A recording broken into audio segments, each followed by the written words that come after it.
আব্দুল মুত্তালিবের স্বপ্ন। আব্দুল মুত্তালিবের স্বপ্ন। কুসাইয়ের পর পর্যায়ক্রমে যখন রাসূল সাল্লাল্লাহু আলাইহি ওয়াসাল্লামের দাদা আব্দুল মুত্তালিব মক্কার নেতা হন, তিনি পরপর ৪ রাত্রি স্বপ্নে দেখেন যে এক ব্যক্তি এসে তাকে কুয়া খনন করতে বলছে। চতুর্থ রাত্রিতে তাকে কুয়ার নাম জামজাম ও তার স্থান নির্দেশ করে দেওয়া হয়। তখন আব্দুল মুত্তালিব তার একমাত্র পুত্র হারিসকে সাথে নিয়ে স্থানটি খনন করেন। এ সময় তার অন্য কোনো পুত্র সন্তান জন্মগ্রহণ করেনি। কুরাইশদের সকল গোত্র এই মহান কাজে তার সাথে শরিক হতে চায়। তারা বলে যে এটি পিতা ইসমাইল আলাইহিসসালামের কুয়া, অতএব এতে আমাদের সবার অধিকার আছে। আব্দুল মুত্তালিব বললেন, স্বপ্নে এটি কেবল আমাকেই বিশেষভাবে করতে বলা হয়েছে, অতএব আমি তোমাদের দাবি মেনে নিতে পারি না।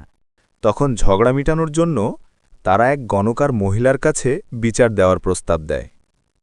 কিন্তু হেজাজ ও শামের মধ্যবর্তী উক্ত দূরবর্তী স্থানে পৌঁছার আগেই যখন গোত্রনেতারা পানির সংকটে পড়ে যায় এবং তৃষ্ণায় মৃত্যুর আশঙ্কায় পতিত হয়ে নিজেদের কবর খুঁড়তে শুরু করে, তখন আল্লাহর রহমতে আব্দুল মুত্তালিবের উটের পায়ের তলার মাটি থেকে মিষ্টি পানি উথলে ওঠে, যা কওমের সকলে পান করে বেঁচে যায়।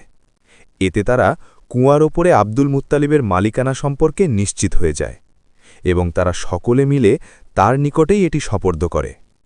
ঘটনাটি খুবই প্রসিদ্ধ ছিল, যা হজরত আলী রাদিয়াল্লাহু হতে হাসান সনদে ইবনু ইসহাক বর্ণনা করেছেন।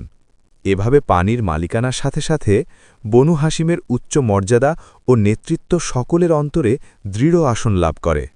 তারা সবাই আল্লাহর শুকরিয়া আদায় করেন এবং গণকার মহিলার কাছে না গিয়েই ফিরে আসেন। জমজম কূপের মালিকানা নিয়ে আর কখনোই ঝগড়া করবেন না বলে তারা প্রতিজ্ঞা করেন। এরপর থেকে হাজিদের পানি পান করানো, সিকায়া ও তাদের খাওয়ানো সহ আপ্যায়ন রিফাদাহ করার মর্যাদাপূর্ণ দায়িত্ব স্থায়ীভাবে বনু হাসিমের উপর ন্যস্ত হয়। উল্লেখ্য যে ইতিপূর্বে কুরাইশগণ কাবা থেকে দূরে বিভিন্ন কূপ খনন করে পানির চাহিদা মিটাতেন।